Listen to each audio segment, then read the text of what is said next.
Hi everyone. As we're entering the holiday season here in Israel, we're preparing ourselves for the Passover. And of course, one of the most prominent traditions and the celebration of the Passover is eating the unleavened or the matzah bread. Follow me inside, join the local community and see how we prepare them. Let's go. So, how is a matzah actually made? Let's break it down step by step. Step 1. Flour and water. It all starts with those two ingredients. The clock starts ticking the moment they mix. Only 18 minutes to finish the process before fermentation begins. Next step, kneading. Fold, press, and turn. Repeat the process until the dough is ready.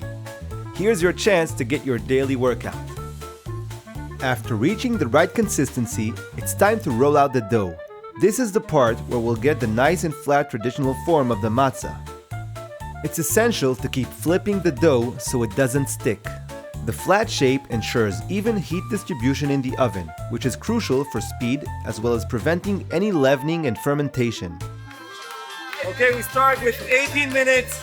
We have 8 minutes left before we getting the dough straight into the oven. So over there we got the kneading the dough. We're working the dough, they're kneading it. After we got the dough ready, we're going to flatten it right over there at this station. You can feel the atmosphere. Everyone's working really hard. Clock is ticking. Once the dough is nice and flat, we can move on and start piercing it. By using a spiked roller or simply a fork, we poke small holes all across the dough. This keeps it from puffing up in the oven. Finally, into the oven it goes. The matzah is being baked at an extremely hot temperature, often reaching over 800 degrees Fahrenheit.